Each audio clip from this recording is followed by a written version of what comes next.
Hey, my name's Kara Mack, and you're watching 222 Productions. You ever notice that ANW just loves clickbait? It's something that they've done before, but with this episode, I've really started to notice just how often they'll promise something and then not deliver in the way that you think they'll deliver on. For example, there were multiple times in this episode they would say, oh, so-and-so is coming up or running next or something to that degree, and then they get fast forward. And it's like, yeah, sure, you technically didn't lie, but it's not what we expected. But perfect example. When they do their coming up on the side of the screen, I believe it's this side of the screen for you guys, when they go to commercial break, they'll say, coming up are these ninjas. One of them was Michelle Warnke Burma. She ended up getting fast-forwarded. And then R.J. Roman, I know for a fact, was one of those people also, and he also fast-forwarded. Now, the R.J. one was especially egregious because not only did he clear, he was the fastest clear of the night.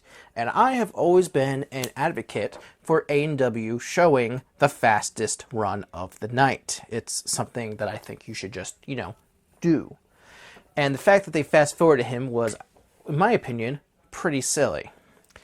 And one thing I haven't touched up on yet is that there's no power tower this season, at least in the qualifier round. Don't know if it comes back in the semifinals or not. But one of the benefits, in my opinion, of the power tower is that it forced ANW to show the full runs of the first and second place finishers, because those are the two people competing at the end of the night on the power tower. And with no power tower, it now allows them to go back into some of their old habits of skipping the first place finisher. Now, for those of you unaware, this is not the first time they've done this. I know Anthony DeFranco one time got the fastest time of the night, and, well, he got fast-forwarded. C'est la vie. So awful. And there's one more example. I'll get to that in a little bit. But Qualifier 3, I thought this was an okay episode. I would put it in between episodes 1 and 2. Personally, I didn't enjoy it as much as 2, but I didn't hate it like I did episode 1. It's just, I think, outside of the clickbait problem that I have with the show, one of my major issues is that this episode, more than any of this season so far, I think it really highlights just how overblown the profile pieces are. Because it feels like these profiles are just going longer and longer, and I don't know if they really are or if it's just me, because I've been watching the show for 13 seasons now. But there have been plenty of times where I'm watching someone's profile and I'm just going, you can really just sum this up a lot quicker. And I think Vance Walker, is a perfect example. Like, yes, he got a big profile piece about his time on ANW Junior, which I really like because it has to relate to Ninja. But as he's running, Matt mentioned that he used to have to wear braces when he was a young kid because of, I think he had cerebral palsy as a kid. And he still has to do exercises to keep in peak condition. And I just hear that and I think to myself, that should be like the standard for a lot of these profiles, is just a really quick summary. Because we don't need most of these profile pieces. This is American Ninja Warrior. We came here to see people run obstacle courses, not learn random stories of people who we might not even ever see again. Because if I wanted to watch a bunch of mini documentaries, I'd go to YouTube. There's so many jokes I can make there. I'm not going to. But for this course round, we had a mix of old and new from the first 2 episodes. Shrinking Steps, Turn of Overpass. Once again, split decision was Domino Effect and Spinning Log. I will say, there is a bit of a difference between Dominoes and Spinning Log that I didn't give a full credit to, because I think I was just annoyed at the first episode. But I feel like Domino Effect works better for people with longer legs. We'll get to that in a little bit. Number 4 was the Air Surfer, which is actually I think is a really interesting, really cool obstacle. I really like this one, but my only issue is that they called the device that you hold a snowboard. And to be fair, it does look like a snowboard. It's an oval-shaped board, holding it from the handles like this, where the feet would normally go. And you have to bounce along this track. I like that the track is padded so that you don't have to worry too much about the aftershock, and there's not a lot of sliding, which is nice. It's a little bit more grippy. But the fact they call it a snowboard for an obstacle called air surfing, I find rather troublesome. Do they not know what a surfboard is? Serious question. Does ANW not know what a surfboard is? Because if you're using a snowboard, the obstacle shouldn't be called air surfer, or air surfer. It should be called air shredder, because you shred on a snowboard, not surf. You don't surf on a snowboard. Was odd that they did that, and they called it snowboard multiple times. The obstacle itself is cool, just the naming convention I found a bit off. But who knows, maybe A&W legit doesn't know what a surfboard is. And then we had the pretzel twist, and I wasn't a big fan of this one visually. I'm sure it's tough just because it's like you have to like unhook, so you have to like pop up and twist at the same time, and then you have to kind of like, I don't like that you have to swing to like this imaginary locking position that you can't really see. It feels weird in that regard.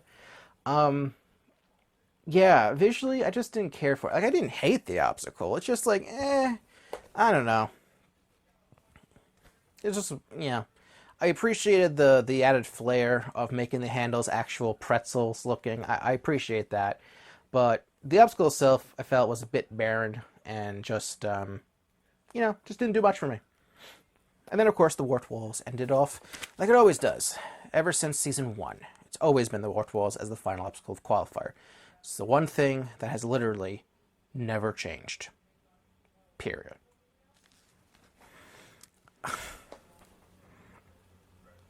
And I will give him credit. I thought the music during the intro was pretty decent. I like that. Hector Gomez was the first runner. Pro wrestler Hector Perfecto.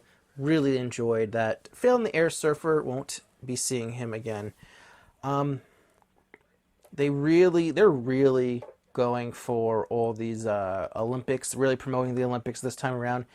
Casey Boutier, 50-year-old Olympic speed skater.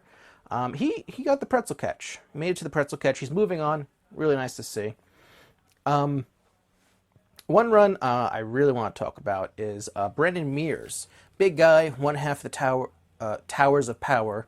And historically, he's had difficulty on balance obstacles. He has a history of not maintaining his balance. And when he got to the split decision, he was trying to figure out, which one should I choose? He chose spinning log, and immediately I knew that was the wrong choice because he's a tall guy.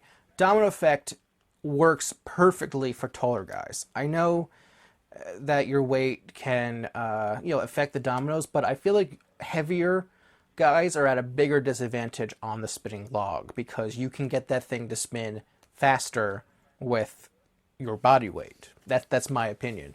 I feel like he made the wrong choice, and seems like I was proven right because he failed on the spinning log. Now, the big story was afterwards with his post-run interview, where he was very sad and very emotional, and he basically retired. He basically said that, maybe it's time for me to hang it up. Now, it's entirely possible that he'll come back. I hope he does. I like seeing the Towers of Powers. I like the guys. It wouldn't be complete with just one tower. I hope Brendan Mears, once cooler heads prevail, so to speak, he has some time, gives it another shot. I know he can do it.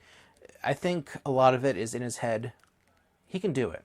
I believe in you, Brandon. I believe in you. But unfortunately, they fast forwarded Dan Polizzi, his teammate of the Towers and Power, even though he cleared. It's like Dan does not get as much credit as he does from ANW, I feel like, because Dan historically does pretty well. He needs more airtime. Give him more airtime. Also, shout out to Kara Mack of the Ninja Babe podcast and fellow Gauntlet contributor. She moved on to the next round, so congratulations to her. Who else do I want to talk about? Owen Dyer. Hey, the first clear. I liked his profile. I thought the flamingo hat was pretty funny, and him training with his brother and how his brother motivated him. I like that. I like how most of these teenage profiles are like fun facts or like related to ninja in some way, and not like, my mom died or something like that. It's a lot less tragic for the kids, and I appreciate that. if you can have teenagers solely just to have less depressing profiles, I'm all for that. I will say, Alyssa Barcelona, she's a gymnast competing. So this is what I was talking about with the clickbait stuff. So she's competing with her husband, Cole Rivers. Now, she does really well and ends up reaching the pretzel twist before failing. And one of, if not the best run for the females. I'll have to check at the end of this review. But they said, oh, her husband will be running right after this. And actually, did they say right after this or running next? Because that's actually key. Because if they said right after this, they technically lied. Because they specifically say in the fast forwards, they always say during the break, these ninjas run, or to that degree. So might have been a little bit of false advertising. I have to go back and watch. So I have to double check. But I was really disappointed that they fast forwarded, guys. Like, why couldn't you just fit both their runs into the segment? Like, one of my biggest issues with American Ninja Warrior is that so many times it's like one run commercial. Like, let's just quickly look at this episode. So 2 runs commercial, 2 runs commercial, 1 run commercial, one run commercial, a single run commercial, 1 run, another commercial, single run commercial, 1 commercial, 1 commercial, 1, 2 runs commercial, and then 1 commercial. It's only ever 1 or 2 runs, and it's like, can't you fit in more? I feel like this show would be a lot better if you fit in more. You need more action, you need more excitement, and you're denying us that. You're sabotaging yourself, ANW, with the editing. You gotta get a better editor. Actually, that's not even fair to say. It's not the editing, it's the direction of the editing. You need a better editing director. Just get a new one. And if he's just doing what the producer said, then tell Kent Weed that he needs to change the vision for American Ninja Warrior in terms of how the show is presented. Because people aren't watching anymore. I'm going to keep saying it. People aren't watching the show anymore. I want to hammer this in. Quick funny story. So the next 2 runs, the full runs, Brad Giles and Austin Hare, they both got interrupted mid-run to the point where, due to our local news affiliate giving storm weather updates. And so I had to go back to Peacock and watch the runs because I just completely missed them during the actual broadcast. Brad Giles made the pretzel twist. He's an entrepreneur who helps people, which is nice. It went long. I thought that profile went way too long. It was like 2 separate stories. It was like him running the business and helping people, and then this whole extra profile about this specific person that he was helping. And it's like, yeah, they're great. I don't need to go in that much detail because, honestly, I feel like half the time they're not really saying much, If you could sum up their story in a tweet, do it. Please. Do a tweet-length video profile. It's so much better. Austin Hare is like, I think is a perfect example of this because it's like, he talked about how he's a wakeboarder, which was, I feel like, barely even touched upon. And then they talked all about his wife's spinal disease, AS. And it's like, they showed this video of her struggling to even get into the house, when it's raining. And I'm like, I'm sorry, which one is running the course? Because you're focusing a lot on his wife and not the person running the course. And it's great that he cleared the course. I'm happy for him. But their priorities, it feels so out of place. And I know I've ranted about this before many times, but like, holy crap. It really became apparent this time. Yeah. So weird. So weird. That's like another thing with the whole clickbait thing that I was talking about. Oh, hey, here's a profile on Austin here. Psych, it's about his wife. Now, here's the thing. It's nothing against them, personally. It's about the show and how it's presented. I want to make that clear. I'm sure they're both nice people. I'm glad he was successful, and I hope that she gets the help that she needs. And she's pregnant. They're having their first kid. Congratulations. I hope that... I don't remember if they said it was a boy or girl or not, but when the kid is born, I hope they're very healthy. Some notable fast forwards that I haven't mentioned yet. Michelle Warnke, Burma, sadly failed on the dominoes. What the hell is that called? Domino effect. And she's out. Just like that. Fast forwarded, barely even mentioned. So that bummed me out. You know? And Booty fell on the spinning log. Also, he's out. And it's like, man. I was hoping to see the best.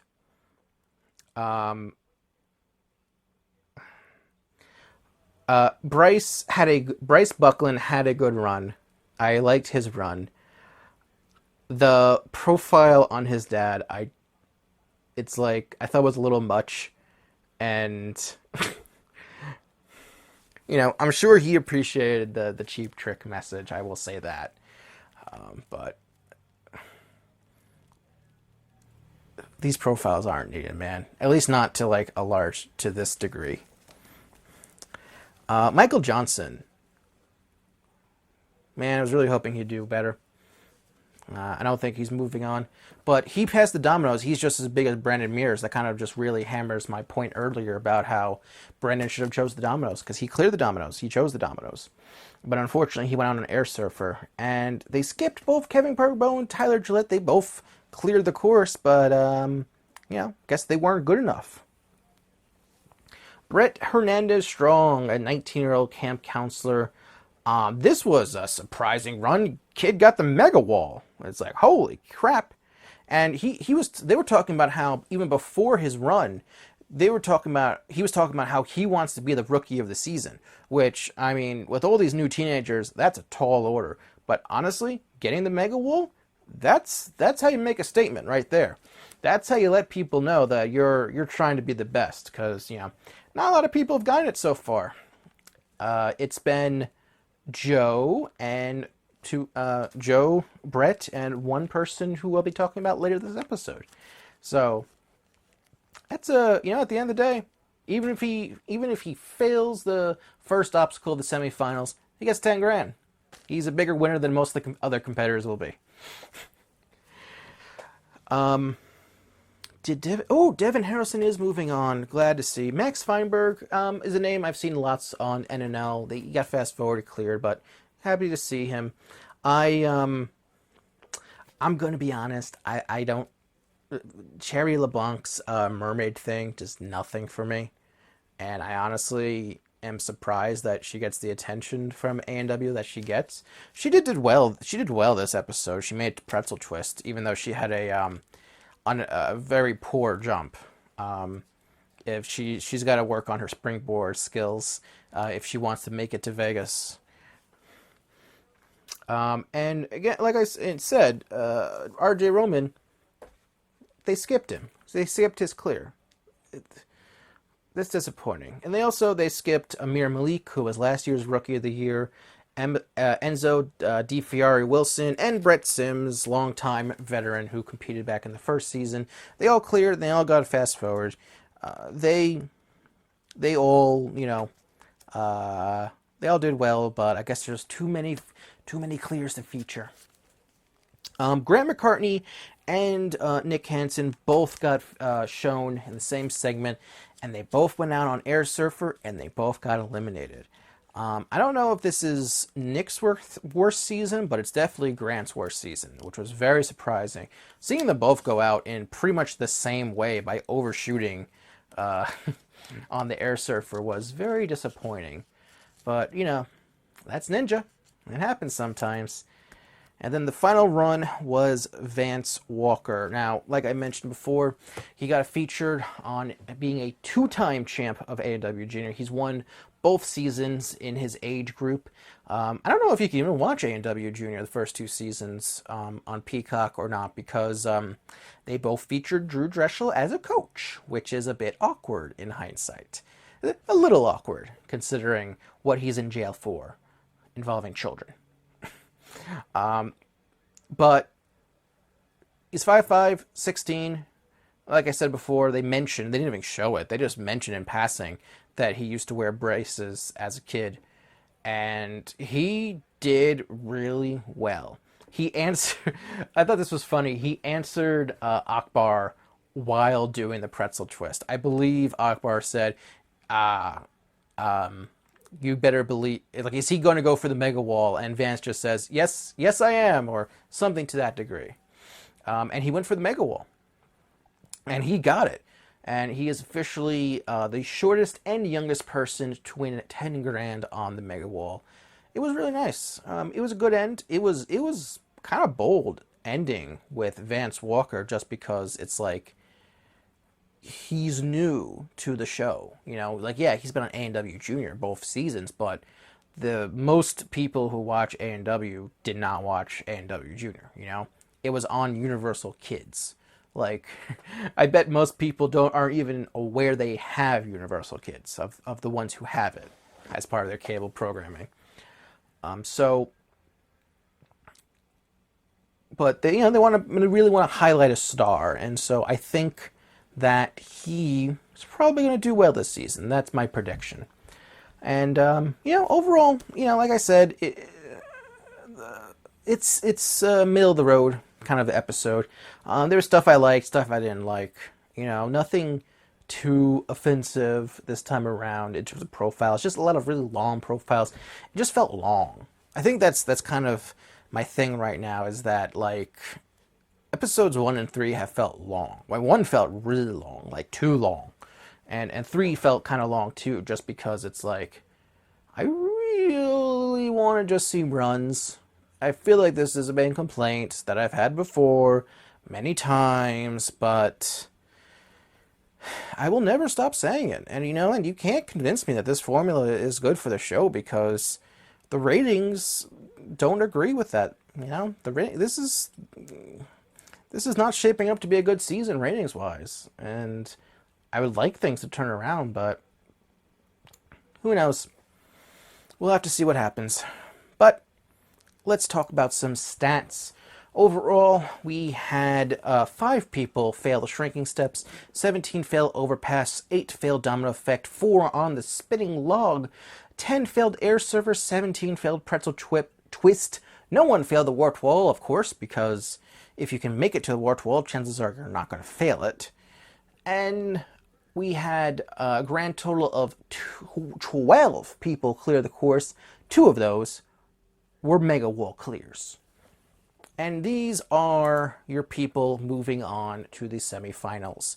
So, there were, like I said, 12 people who cleared the course, and those 12 were RJ Roman, Amir Malik, Enzo Wilson, Owen Dyer, Kevin Carbone, Max Feinberg, Austin Hare, Brett Hernandez-Strong, who completed the mega wall, Dan Polizzi, Vance Walker, who also completed the mega wall, Brett Sims, and Tyler Gillette.